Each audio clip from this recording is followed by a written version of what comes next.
बिस्मिल्लाहिर्रहमानिर्रहीम। निकाह करने के 4 तरीके आपने पढ़ लिए।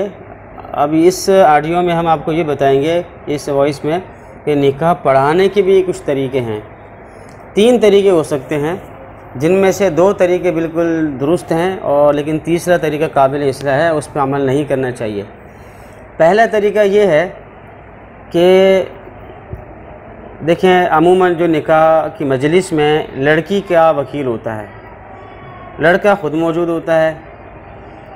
अब गवाहों को बुला लिया और दूल्हा को बुला लिया, उसके वकील को बुला लिया, सब लोग जमा हो गए। अब निकाह खां आएगा, वो खुतबा पढ़ेगा। खुतबा पढ़ने के बाद जो अल्फाज इस्तेमाल करे वो ये कहे, लड़की का वकील से मुखातब हो और कहे कि लड़की का नाम लेकर और लड़की के वालिद का नाम लेकर और महर वगैरह बता के ये कहे कि आपने इस लड़की का निकाह जो कि फ़लाने की बेटी है, इसका निकाह इस लड़के का के साथ जो कि फ़लाने का बेटा है, इतने महर के एवज़ में कर दिया या उनके निकाह में दे दिया। वो कहे कि हाँ मैंने दे दिया, तो ये कह रहेगा ईजाब। इसलिए कि जो पहली मरतबा हो, जिसकी तरफ से पहल हो, वो ईजाब होता है।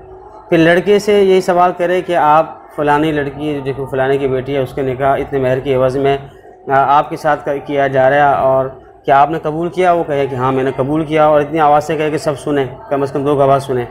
तो इस तरीके से ये निकाह हो जाएगा। इसमें ये देखें कि लड़की का वकील है, लड़की के वकील ही से पूछा जा रहा है। निकाह पढ़ाने वाला सिर्फ निकाह पढ़ा रहा है, उसकी हैसियत सिर्फ इससे ज़्यादा कोई नहीं है कि वो सिर्फ निकाह पढ़ा रहा है। असल जो ईजाब कबूल हो रहा है वो लड़की की तरफ से, लड़की के वकील की तरफ से ईजाब हो रहा है और लड़का कबूल कर रहा है ये, और गवाहों के सामने कर रहा है। तो निकाह और ये जो है सिर्फ सुन्नत अदा कर रहा है निकाह खां कि वो खुतबा पढ़ रहा है, तो इस तरह निकाह हो जाएगा। पहली सूरत ये सबसे अच्छी सूरत है।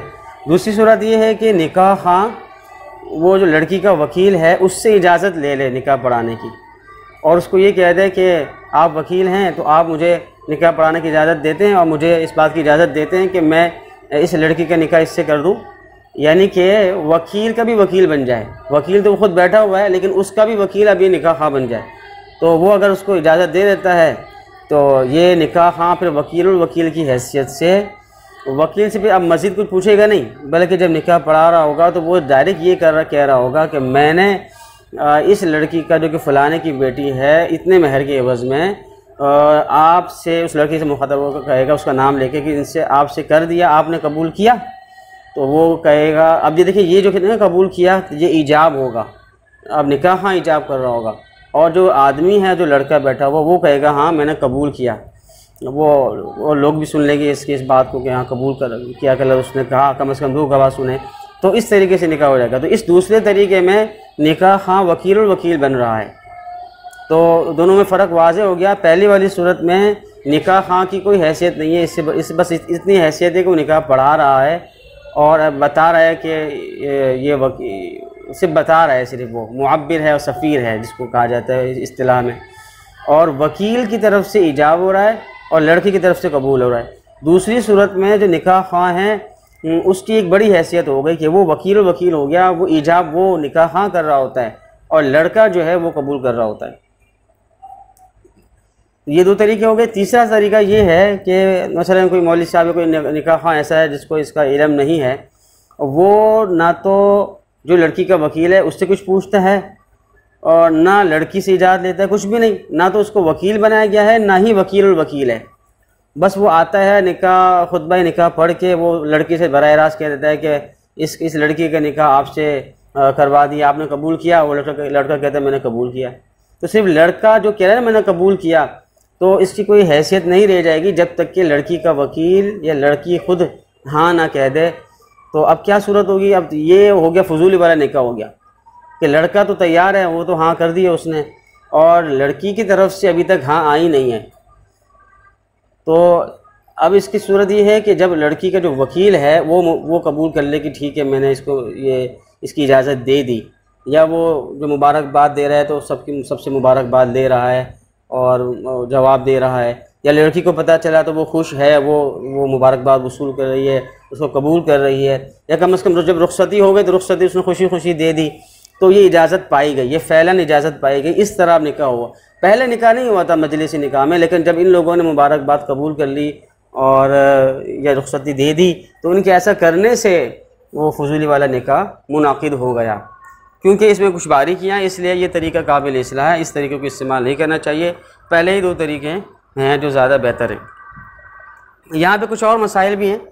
एक सूरत ये है कि दुल्हा है, दुल्हा को ही दुल्हन ने या उसके माँ बाप ने मतलब लड़की खुद कहती है या उसके माँ बाप कहते हैं दुल्हा से कि आप माशाल्लाह मौलवी साहब हैं, मुफ्ती साहब हैं, आप निकाह खुद ही पढ़ा लें, आप दुल्हा भी हैं और साथ में निकाह ख़्वाह भी आप ही बन जाएं। तो इस सूरत में ये इस तरह भी जायज़ है कि दुल्हा अपना निकाह खुद पढ़ा रहा है और ख़ुद कहता है कि मैंने अपना निकाह इस लड़की से, अगर लड़की मौजूद उससे कहे कि लड़की से मुखातब होगा कि आपसे किया, आपने कबूल किया, लड़की कहे मैंने कबूल किया, लड़की का वकील मौजूद है तो उससे कहे कि मैंने अपना निकाह आपके जो मुवक्किल हैं जिन्होंने आपको वकील बनाया है तो उनसे किया, आपने उनकी तरफ से कबूल किया, वो कि हाँ मैंने कबूल किया। तो इस तरीके से भी निकाह हो जाएगा कि दुल्हा ख़ुद ही निकाह ख़्वाह भी हैं और ख़ुद ही जो है वो इजाब कर रहा है और उसका दुल्हन जो है कबूल कर रही है या उसका बाप कबूल कर रहा है या वकील कबूल कर रहा है। एक सूरत ये भी हो सकती है कि जो दुल्हा है उसी से कह दिया जाए कि आप अपना निकाह खुद ही कर दें, मतलब आप खुद निकाह भी पढ़ा दें और आप दुल्हा भी हैं और दुल्हन की तरफ से वकील भी आप ही हैं, तो ये भी दुरुस्त है। इस सूरत में दुल्हा क्या बोलेगा कि मैंने अपना निकाह इस फ़लानी बिनते फ़लाँ से उनकी वकील बन के किया।